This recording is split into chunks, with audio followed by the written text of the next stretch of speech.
DA মেটানো নিয়ে রাজ্য সরকারকে কড়া সময়সীমা সুপ্রিম কোর্টের। আগামী 15ই মের মধ্যে সমস্ত বকেয়া মেটানোর নির্দেশ দিয়েছে শীর্ষ আদালত। আর এই নির্দেশকে হাতিয়ার করেই ফের আন্দোলনের ঝাঁজ বাড়ালো সংগ্রামী যৌথ মঞ্চ। সুবোধ মল্লিক স্কোয়ার থেকে রানী রাসমণি রোড পর্যন্ত প্রতিবাদ মিছিল সরকারি কর্মচারী সংগঠনের। মিছিলে পা মেলালেন বিজেপি সাংসদ সৌমিত্র খাও। বকেয়া ডিএ নিয়ে রাজ্য সরকারি কর্মচারীদের দীর্ঘ লড়াইয়ের বড় জয়। সুপ্রিম কোর্ট পরিষ্কার জানিয়ে দিয়েছে বকেয়া ডিএ রাজ্যকে মেটাতেই হবে। নির্দেশে বলা হয়েছে আগামী 31 মার্চের মধ্যেই মোট বকেয়া 25% মিটিয়ে দিতে হবে। সুপ্রিম কোর্টের এই ডেডলাইন সামনে আসতেই নতুন করে অক্সিজেন পেয়েছে আন্দোলনকারীরা। কলকাতার রাজপথে বিশাল মিছিল বের করে সংগ্রামী যৌথ মঞ্চ। বিগত 14 বছর ধরে কেমন গণতন্ত্র বানিয়েছেন, যে গণতন্ত্রে সুপ্রিম কোর্টের রায়কে ইমপ্লিমেন্ট করানোর জন্য পথে নামতে হয়। আমরা যখন বলছি, উনি যেমন জোর প্রয়োগ করেন, আমরা এখানে জোর প্রয়োগ করেই বলছি যে কোনো রকম রিভিউয়ে পশ্চিমবঙ্গ সরকার যেতে পারবে না, যাওয়া চলবে না। কি করব সেটা রাজ্য সরকার ভালো জানে, আমাদের থেকে রাজ্য সরকার ভালো জানে। এবং সেটা কেমন জানে, সেটা সেই দিনে যে নবান্ন গেলাম, আমাদের 5 সদস্যের প্রতিনিধি গেলাম, দেখলাম কয়েক হাজার পুলিশ সেখানে রেডি হয়ে আছে আমাদের জন্য। সুতরাং এই যে ভয়টা ভিতরে সঞ্চার হয়েছে, সেই জায়গা থেকে তারা ভালো জানেন। দীর্ঘ আইনি লড়াইয়ের পরে বকেয়া 100% ডিএ রাজ্য সরকারকে অবিলম্বে মিটিয়ে দিতে হবে, তেমনটাই নির্দেশ দিয়েছে সুপ্রিম কোর্ট। 25% দ্রুত মেটাতে হবে এবং সুপ্রিম কোর্টের তৈরি করে দেওয়া কমিটি তারা নির্ধারণ করবে কত কিস্তিতে বাকি 75% সরকারি কর্মচারীদের বকেয়া ডিএ মেটানো যেতে পারে।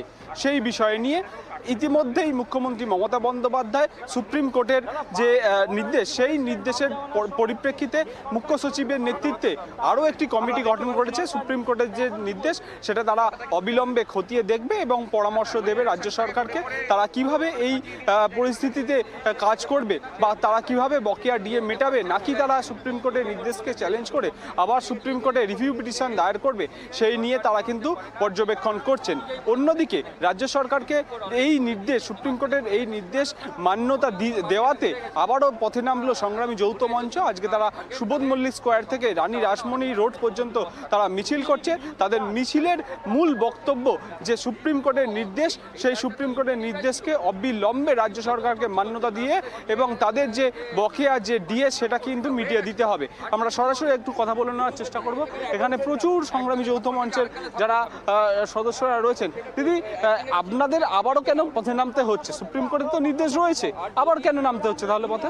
সুপ্রিম কোর্টের নির্দেশ ছিল যে অবিলম্বে দিয়ে দিতে হবে 25%, কিন্তু আজকে এত কটা দিন হয়ে গেল, না তো উনি এখনো অবধি কোনো জিও বার করেছে, না তো কোনো মিটিং করেছে। তাহলে আমরা কোন ভরসাতে এখনো বসে থাকবো? এখন আমাদেরকে নিজেদের ঘুমটাকে ভাঙিয়ে নিজেদের অধিকারটাকে বুঝে নিতে হবে। তার জন্যই এই পথে নামা, যাতে আমরা আমাদের প্রাপ্য অধিকার থেকে বঞ্চিত আর না হই। যদি মুখ্যমন্ত্রী তাও সুপ্রিম কোর্টের নির্দেশ থাকার পরেও আপনাদের যে দাবি বা সুপ্রিম কোর্টের যে নির্দেশ সেটাকে মান্যতা না দেন, তাহলে আপনারা কি করবেন?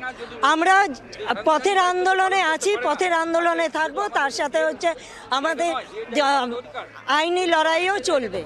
সুবোধ মল্লিক স্কোয়ার থেকে শুরু হয় মিছিল যখন রানী রাসমণি রোডের দিকে এগোয়, তখন তাতে পা মেলান বিজেপি সাংসদ সৌমিত্র খা।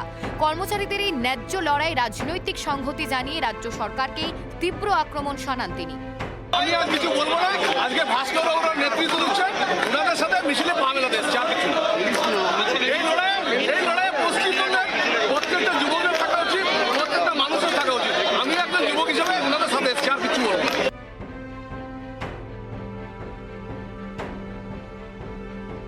যৌথ মঞ্চের যারা সদস্যরা রয়েছেন তারা জানাচ্ছেন মুখ্যমন্ত্রী এবং রাজ্য সরকার যদি সুপ্রিম কোর্টের নির্দেশকে মান্যতা না দেন, তাহলে তারা কিন্তু রাস্তার লড়াইয়ে যেরকম থাকবেন, অন্যদিকে আইনি লড়াইও কিন্তু তারা চালিয়ে নিয়ে যাবেন।